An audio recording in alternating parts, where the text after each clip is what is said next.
because of it. I kind of knew all the time that somebody was going to get it. If they were after it, they were going to get it. Because I couldn't watch it every minute. Didn't want to. So I hope they have fun with it. Hope it changes their life. Well, there's nothing anybody can do with it, Mom. You have to endorse it before it can be cashed. Well, then nobody's going to profit. Well, you can stop. Not even me. You can stop payment on the check, and in 90 days they'll give it back to you. How can I stop payment on it when I don't even know the number of it? Or oh, they have all that record. They would have stopped payment on it the other day, except we found out that they would hold it for 90 days. And it is Georgia law. I checked with my bank, and it is Georgia law that they'll hold a... Oh, that wouldn't bother me. Well, right. I mean, so... but how do I go to a bank and say, stop payment on this check that I have not in my possession, have no idea about? Well, that's why people stop payment on checks. They get lost rather than it end up getting into the wrong How do hands. they know which one I mean? Well, they wrote the check. They know exactly what check it was. Okay, well, I'll stop payment on it then.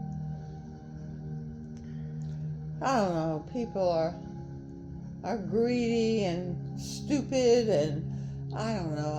I'd rather be the loser than the person that had to grab. Well, that's pretty amazing that somebody snuck in this house tonight while we were all here, and got in your room and found that check and went through all that stuff and left that mess here, and got out of the house and got the doors locked behind them. I mean, how in the world would that have actually happened? I don't know. But you're convinced that that's what happened? No, I'm not sure. What else could it have possibly But it's gone. That's all I know. What else could possibly have been? What could it possibly have happened for real? How many times has the check gone missing since you got the check? How many times has it been missing? I don't know. See, we went to the bank because it was missing, and we were going to have them stop payment on the check then and just issue a new one. That's when we found out it took 90 days. The check had been missing for a while, like a week and a half. And so we finally went to the bank, gave up on finding the check, and we came home, and I think it was the next day you found the check. You found it. Mm-hmm. And I don't even care. Well, I don't care about the damn check. It's done nothing but cause trouble. I don't. Whoever has it, let them have it. I guarantee it's in that room somewhere. I guarantee it. No, it's not in the room. It's not there. I had it safe in that strong box. Where is the strong box? Well, I had it in my bathroom under my sink where there was no mistaking where it was. It was very easy to find. You found it. You're pissed off because you thought I took it from you. And I was on the phone with Marla, you and I were on. You brought your phone to me the other day, Marla, doing FaceTime, and Marla wanted to talk to me about a few things. So I talked to Marla on your phone, and then you said. Then I went back and looked in your room, and it was up on the top shelf in the closet where I'd put it. So there it was, and I said, how about if I take, and Marla agreed that I would take the strong box and put it in a place where I knew exactly where it was, that wouldn't be picked up and gone anywhere missing, and you agreed at that time that would be the right thing to do. Well, later on that day, you got missing the strong box, and I reminded you that's what we had decided. I had it in a safe place, and there wasn't anything to worry about. And you got pissed. You were so pissed. I never said you could have the strong box. And Marla called me up. I don't remember any of that. Huh? Yeah. Well, this is what we're dealing with. Well, I guess we are, because I dealt with it with my parents. Well, I mean, they had no memory. They imagined things, and I don't know what I'm doing anymore. I don't know. Well, what did you do with your parents when they didn't remember something? Well, it wasn't serious. It wasn't anything like a missing check. It was just stuff, Well, Daddy thought you had sold the house. Remember that? Yes. You had sold the land under the house. Yeah. And I think you were 10 at the time. Yeah. Well, that was the beginning of his dementia. Well, And we went actually, all the deal through fell the- through. I did have a good deal on that house. It was a lot more than what he got for it. But he was smart. He was smart. What were you getting for it? Do you remember? That house right now probably go for $400,000. You're kidding. No, that's probably what it would go for. Good Lord. Well, the house on Powers Ferry, the last time I checked, was $880,000. The house in O'Galley was like $284,000. That house in O'Galley, concrete block house with no central air. Well, I guess I'm sure it has central air now, but anyway, yeah, real estate's nuts. But anyway. Wow. So I mean, how can we move forward and live with this situation? Well, we can live with it because I have no suspicion of you, dear.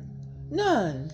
Well, I mean, you're That gonna is it. That's how we can 48 move hours from now, you're going to be at Marla's house. Yeah. I mean, And- I just kissed the check goodbye. That's the all. check is here, Mom. Relax. The check is here. I don't think so. I know it's here. But if it Absol- isn't, I'm not living. It for that. is here, though. But I'm not living for that Okay, check. well, that's fine. I'm not like that. It's here. Okay. I don't know where. So, but when you're at Marla's, you won't have these things: the checks, the gun, the titles for the car, the keys to the car, stuff that becomes missing to you because you really want to put it in a safe place where you know, we all do that. I don't know where any of that stuff is. Well, I have the key to the Mercedes because it would be a big pain in the neck to get a new key for that car. It'd be expensive. Uh-huh. So I have that safe, and I can picture exactly where it is.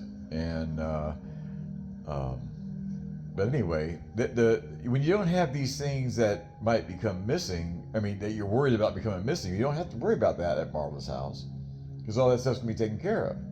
And you trust Marla with your checking account. I trust you too. Well, Marla has your checking account information. She knows access to all your credit cards and knows all about your financial situation. And you know, only one of us needed to know it. So and I my did. financial situation is not good. It's fine. You got about $20,000 liquid cash right now. Really? Yeah. And you got equity in the Jeep and the Mercedes, another $23,000 or so. How come I have equity in that? Because you own them. The Jeep? Oh, yeah, the Jeep. Yeah, and the Mercedes. So, Well, I was going to give you a car, and we never got around to it. Now I don't know how. well, the Jeep, I mean, the Durango is on the books for the business that the company owes you. That was originally $30,000 for that Jeep. Altogether, $30,000. not for the Jeep, but the Durango. Yeah, that's what y'all paid for that car. Y'all paid $30,000. You paid like 18 for it, but you were upside down in a car when you traded it in for the Durango. You only drove the car for a short period of time. Then you were upside down on the car that you bought that car with. So all in all, you financed $30,000, but your credit was so good you could carry it. The Durango is like 18.9, but you actually financed it for 30. That's impossible. $30,000 for that? Good Lord, who in the world would be But an you idiot didn't. enough But to you do had that? you had bought other cars. Never mind. Anyway, so anyway, the company owes you the money that covers the Durango, okay, and that's on the books right there. All right, all the work that Ted did, everything, you know, $100,000 is what the company owes you.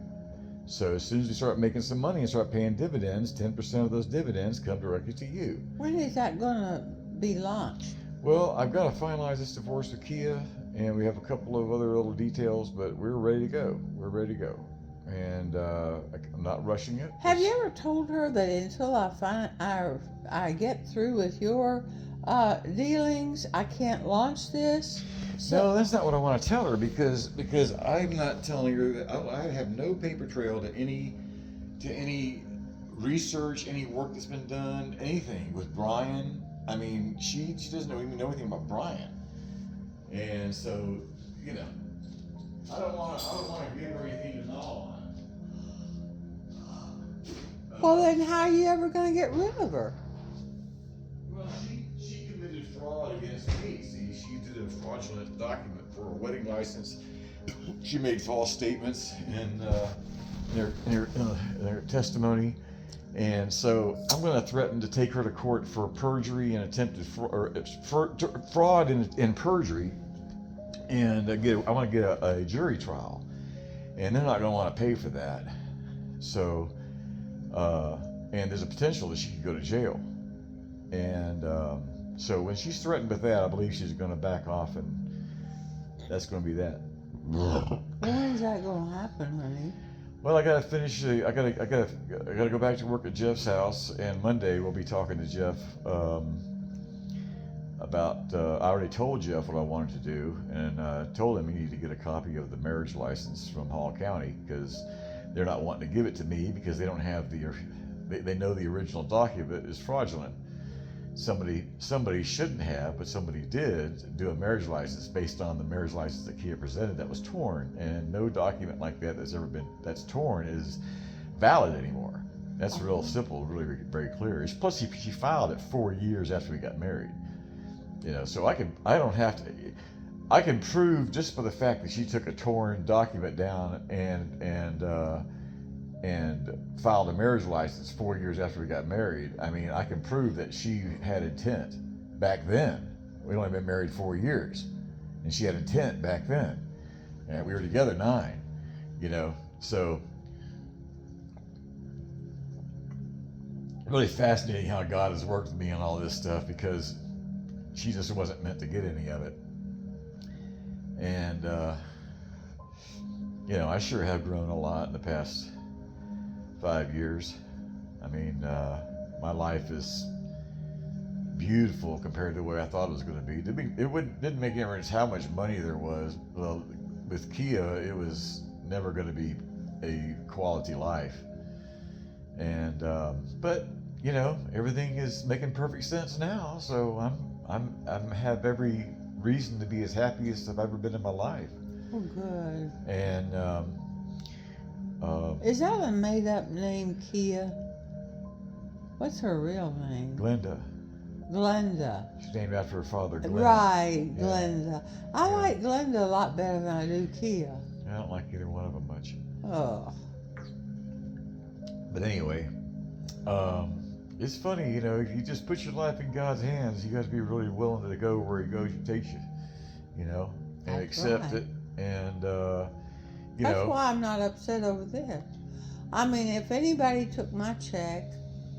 Your check's here, Mom. Just get that off your mind. Oh, I don't care. Mom, you can't it's say off you don't my care. mind. Okay. It's off my mind. I don't care about that damn check. 94 seconds. That check doesn't motivate my life at all.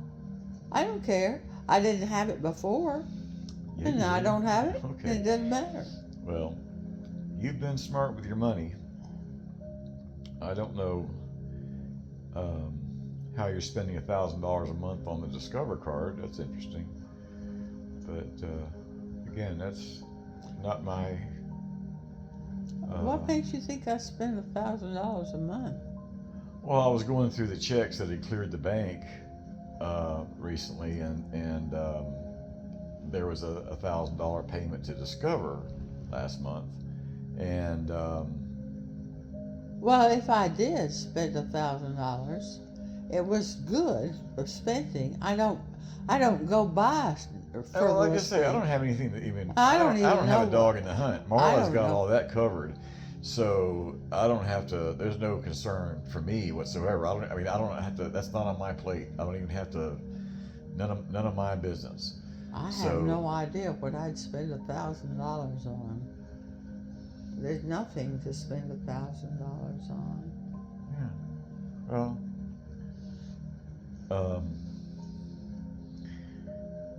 You've bought some groceries and things like that, but not $1,000 worth.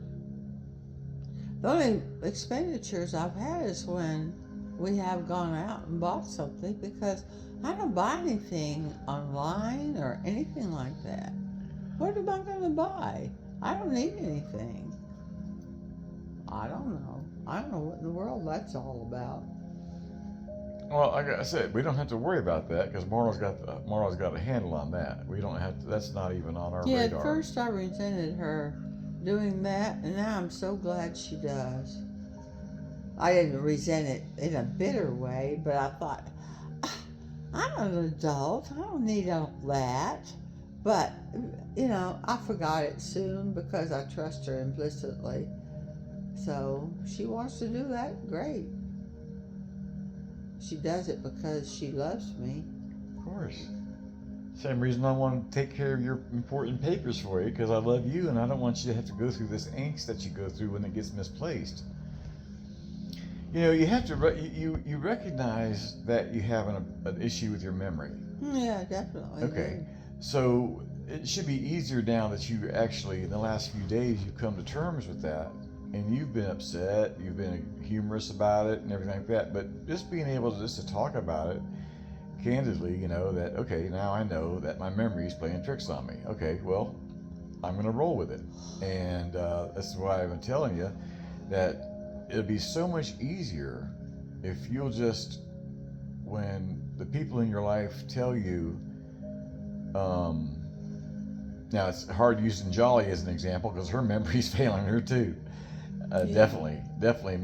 Sydney's getting here hopefully on time because Jolly's memory is really failing her. Yeah, Jolly is. She really shouldn't be driving. Well, she has a different issue than me. Did you know? Did I tell you about her taking all of my cosmetics and pasting them to the upper wall? She has this funny little thing in her bathroom where this wall comes over the part of the sink and everything. She took all my cosmetics that I used to clean myself up with and put them on the ceiling of that and pasted them to it. I don't know how she did it. Wow. But I have been thinking about that ever since. She laughed about it. I went in and I said, "Where in the world is so and so?" And I heard her laugh. I said, well, "Do you know, Jolly? Do you know where my stuff is that I have to make up with?" And she said, "I might." I said, "Well, if you do, will you tell me, please?" And she wouldn't tell me, and I found it. It was the bathroom had this funny kind of ceiling that came over it. It was all up on the ceiling. She glued it to the ceiling in the Yeah. bathroom? I couldn't believe it.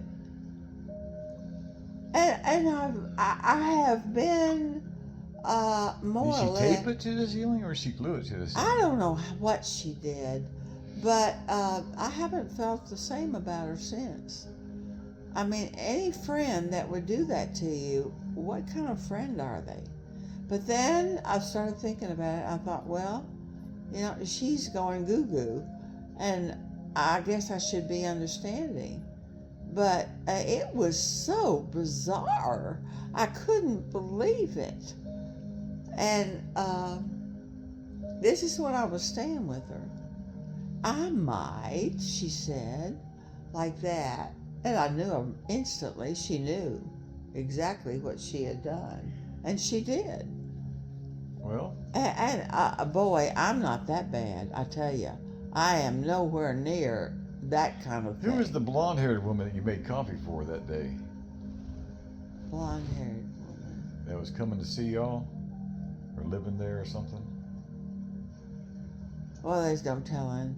She has friends that come and go, but I wouldn't call them really friends. They're just acquaintances, and they're people in her life for some purpose or another. I don't know. You want a cookie? Huh? You want a couple of cookies? Couple of cookies? Yeah, there's some cookie dough in there that's still in the oven. Oh. It takes 10 minutes to preheat that oven, but only 10 minutes to cook the cookies.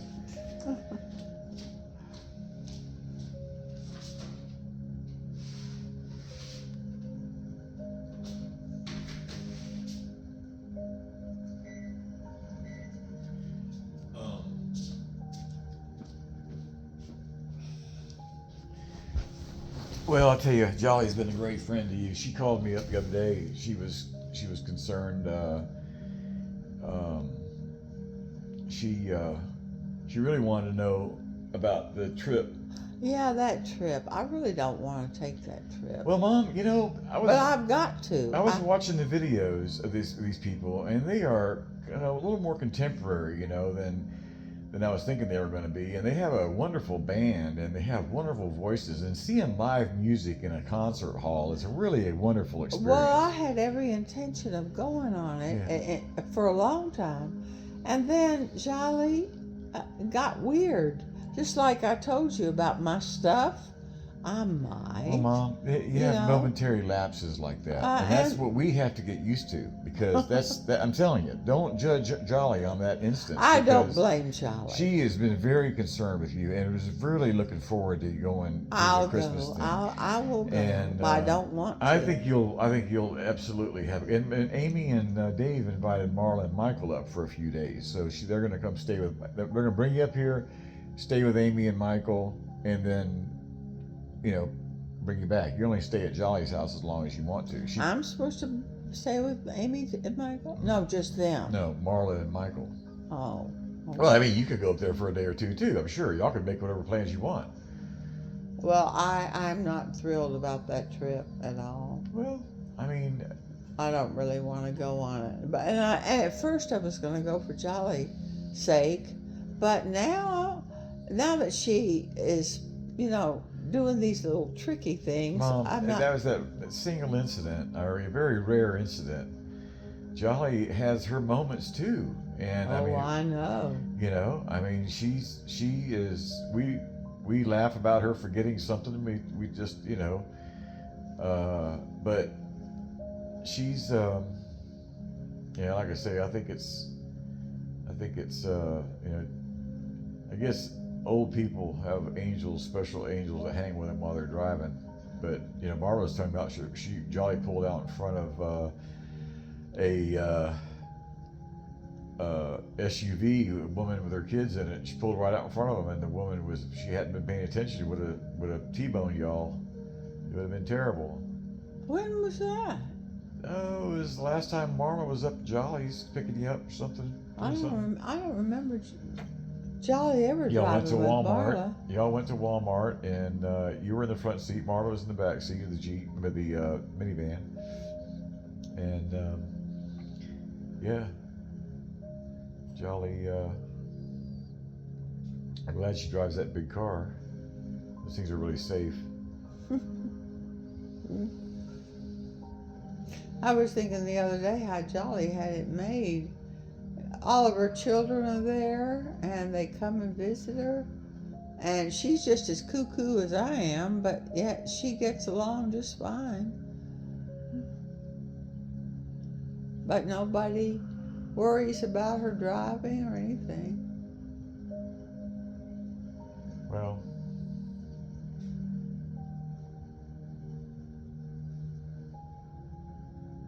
yeah, I can't imagine Jolly going out on her way to church in a car accident. I also think that's in Jolly's.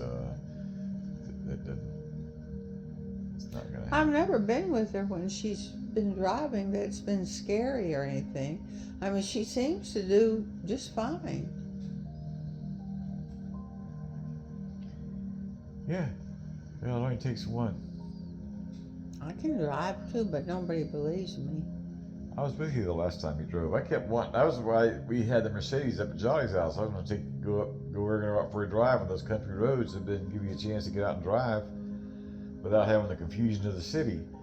But something happened at Jolly's. You needed to get back here right away, so that changed the plans. But I understand. I've never had any trouble driving. I've never had a close call or anything like that. Do you remember going down to Daytona Beach and watching the car races? Sure. You can find that on YouTube, watching the car races from the 50s. Really? Yeah, you want to see it? Yeah.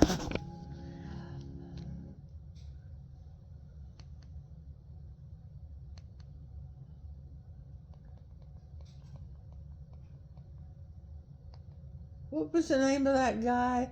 I knew that you were surprised. I knew that was in charge of all kinds of racing things. Oh. Remember, I knew him through Sally Rogers. Do you remember Sally Rogers? No. Um, Her family knew him.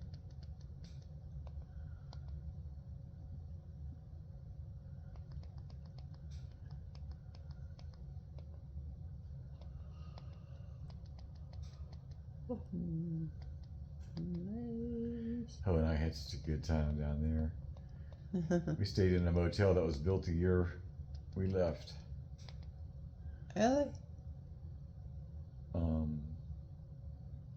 Yeah, 1970. Well, I Just a was little broken six-story. hearted when Daddy pulled me out of Memphis. Memphis was my home, and it was everything to me. I had to move to Florida.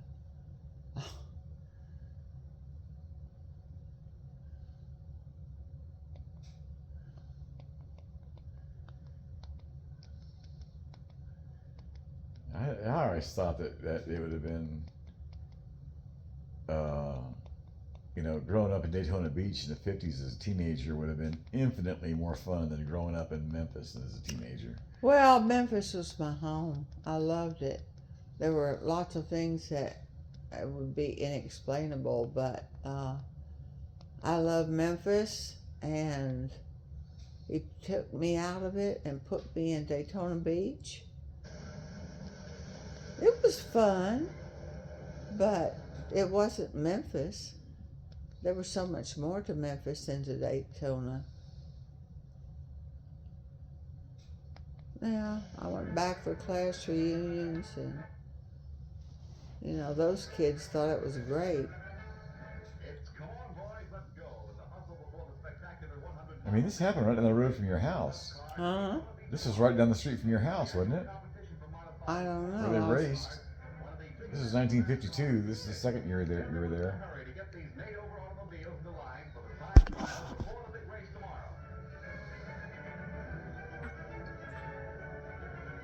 Jean's Service Station. Remember that place? What? Jean's Service Station. No, I don't remember that. Yeah, looks like Pop right there. Huh.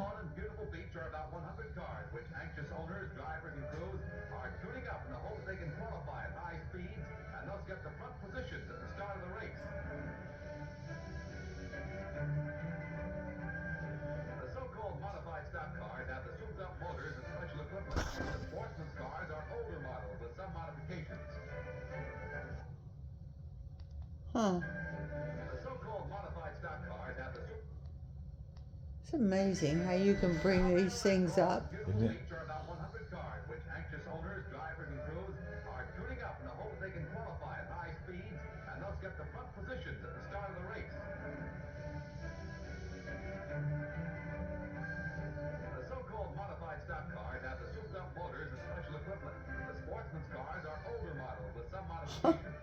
That's beautiful. Huh.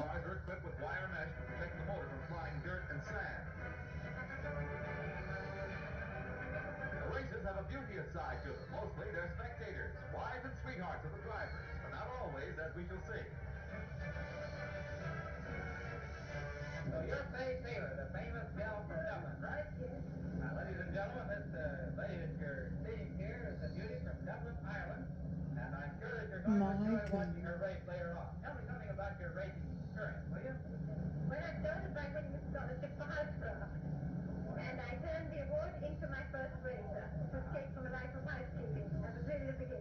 She's older than I am.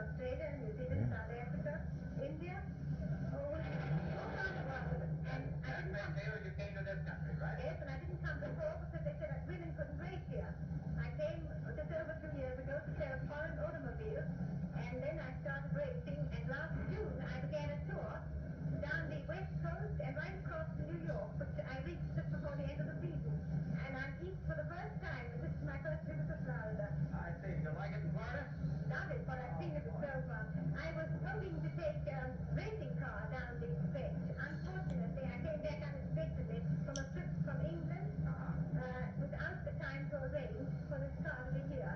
So now I'm going to drive this one today. Mr. Snyder usually drives it.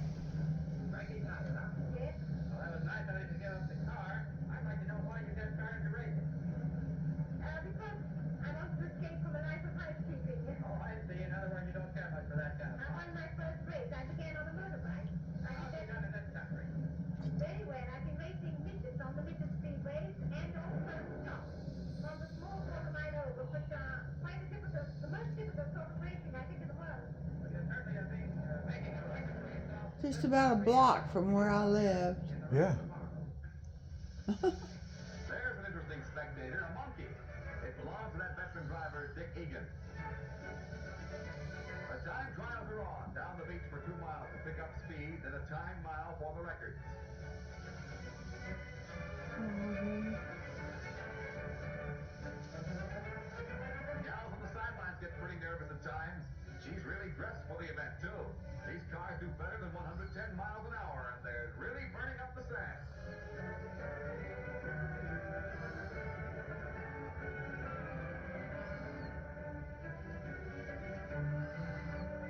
Our Irish lady kisses Frankie Schneider, a nice resounding one, too, and gives him the V for victory sign.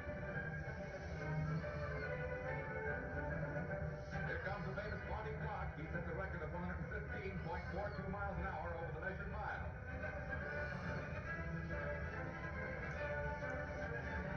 9 miles are over, so up come the markers of the course. Well, it's race morning now, and the pit area is crowded and busy. Crews are intent on their jobs, and all crews aren't what you'd expect either. Look down there.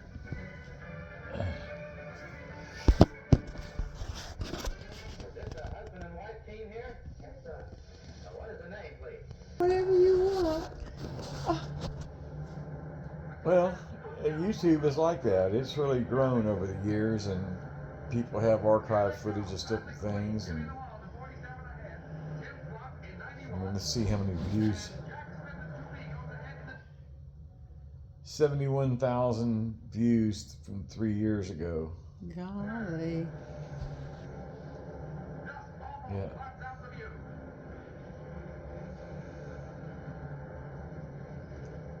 How often do they have a race? How often do they have a race? Yeah. I don't think it was but once a year. Yeah.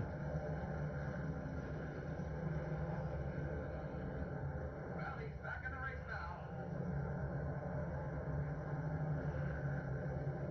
They had the car races, they had the motorcycle races. Yeah. Between the Wallace and 47 and Jack Smith and 2B, with the Wallace still ahead. The Wallace takes an off turn, half in a skid. One car stalls the sand, but the crowd roars on. The passing continues as they speed down the road.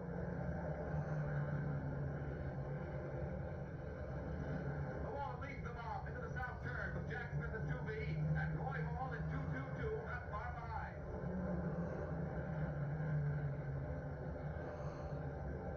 Yeah, the people right there, there's nothing to protect them. The car is out of control. Turn is dangerous. Yeah. And there's one that didn't make it. It's Charles Tidwell, the number 36.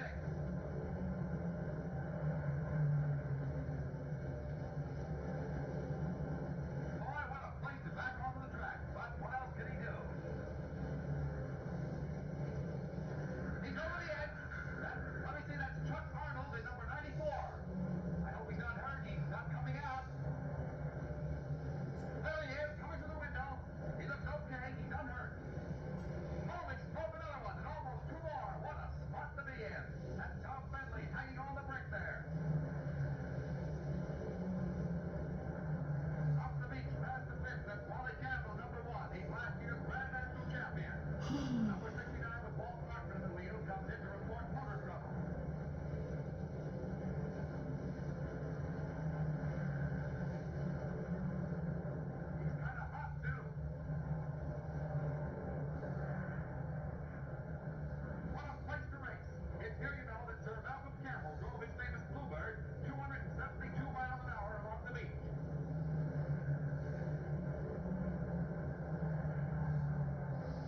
Think about that. 272 miles an hour on sand. How in the world is that possible? The field is thinning out some already. He's worked up a head of steam. 200 and something? Mm-hmm. Good gosh. Well, even at this pace, the loose fender's unusual. That's Jimmy Johnson, number 7, coming into the pit while the race whizzes past him. They're going to do a quick repair job if you call knocking off a fender a repair job. What is he doing? Beating that fender off. The 147 is still ahead. There's a car with a hood up. Let's see, I think it's Jimmy Johnson, the number 7. Yes, it is.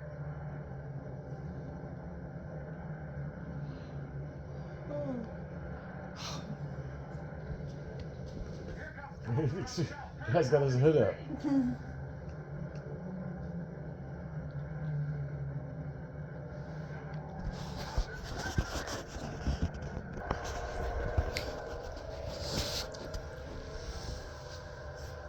I think the toy house is better than the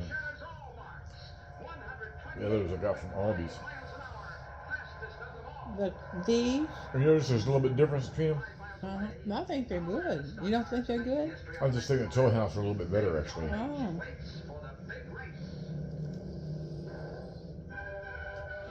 Oh. That was 1957. Wow. I was gone in that time. Yeah. Were you gone? You were gone. I wasn't born yet. 1957? Yeah. You weren't born yet? Right? Honey, I graduated in 1955. Yeah. How come you weren't born? Is coming into the turn too fast. He almost loses it. Uh-oh, there's number 55. Junior Johnson. He just squeaks through, trying to catch Flock in the lead.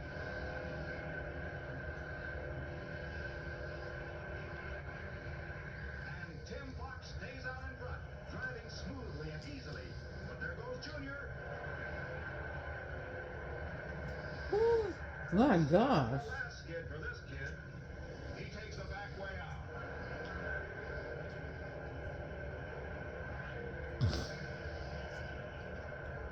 Those tough turns. It's a wonder these drivers even manage to stay put. Uh-oh. My goodness. Oh. I was ashamed, right? It appears that sometimes they don't stay put. But it's all in a day's work. The turns are really tough.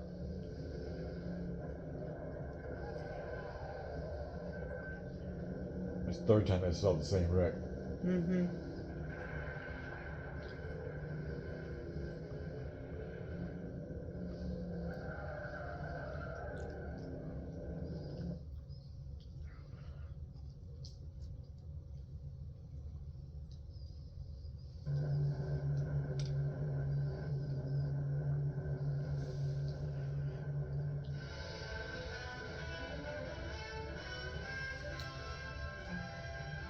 Well, anyway, I guess that's enough stock car racing for tonight. That was fun. Yeah. Golly. Just think that we lived there. Went there in person. All the colors of the international racing world. I was so mad when we had to move to Florida. Oh.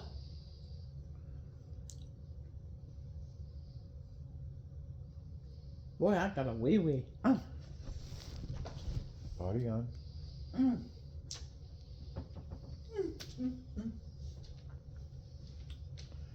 Are you getting sleepy?